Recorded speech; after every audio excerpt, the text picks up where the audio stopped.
उपस्थित हुनुभएका women wings अनि जीवन ज्योति क्लबका महानुभावहरूमा म निलु तामाङ चार्कोबाट न्यानो अभिवादनको साथ नारी दिवसको हार्दिक शुभकामना मङ्गलबार टक्राउँदछु।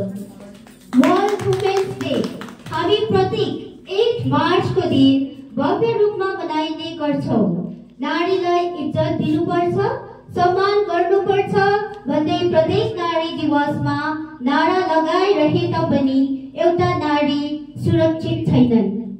घर बाहिर निस्कन पनि आजभोलि साह्रै भय हुन थालेको छ। एउटा नारी सुरक्षित कहिले हुन्छ त? प्रश्न सबैभन्दा पहिला यही हुन्छ, नारी को हो त? नारी त्यो महान प्राणी हुन्।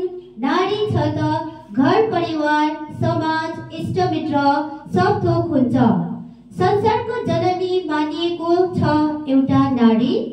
जुन घरमा एउटा नारी हुँदैन त्यो घर हुँदैन, कहिले पनि हुँदैन। भनिन्छ जुन घरमा छोरीको जन्म हुन्छ त्यो घरमा सदैव ईश्वरको वास हुन्छ। सधैँ आफ्नो घरमा भएका स्त्रीहरूको सम्मान गर्नुपर्छ। हामीले जति सक्दो आफ्नो चेलीबेटीलाई अघि बढ्न प्रोत्साहन सधैँ गर्नुपर्दछ।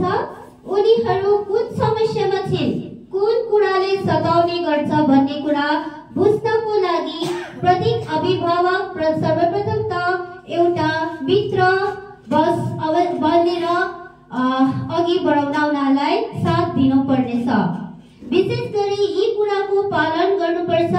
छोरी पढाऊ अघि बढाऊ।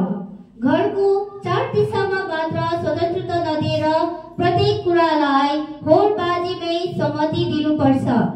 केही पंक्ति यहाँ राखिएको छु नारी दिवसको उपलक्ष्यमा सम्पूर्ण नारीहरूको निम्ति। धेरै थकित हुन्छन् तर कहिले देखाउँदैनन्। धेरै थकित हुन्छन् तर कहिले देखाउँदैनन्। शरीरले आराम खोजिरहेको हुन्छन् तर कहिले बिसाउँदैनन्। भोक प्यासले उनी पनि व्याकुल भइरहेका हुन्छन् तर आफ्नो परिवारको निम्ति सबै भुलिदिन्छन्। यी महान जात हुन् नारी।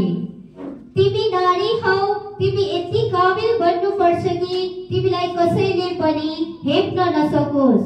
तिमी नारी हौ, तिमी यति अनमोल बन्नु कि जसले तिम्रो साथ रोज्छ उसले आफूलाई सबैभन्दा महान ठान्नेछ। हो, तिमी ती नारी हौ जसले मात्र आफ्नो प्राणको बाजी लगाएर एउटा प्राणलाई यस संसारमा ल्याउँछन्। यति भन्दै हजुरहरूको बहुमूल्य समय धेरै लिएकोमा क्षमा माग्दै हजुरहरूबाट बिदा लिन चाहन्छु। अनि बिदा लिँदै के भन्न चाहन्छु भने हामी एउटा समूहमा धेरै अघि काम गरिरहेका छौँ। यसरी नै आउँदो दिनहरूमा पनि हामी एकता भएर हामी चेलीबेटीहरू जति पनि हामी गाउँमा छन् सबैजना एकता भएर एकअर्कालाई साथ दिएर प्रोत्साहन गरेर अघि बढ्दै जानेछौँ। यति भन्दै आजको वर्ल्ड वुमेन्स डेमा सबैजनालाई फेरि पनि एकपल्ट भन्दैछु happy world women day. Thank you.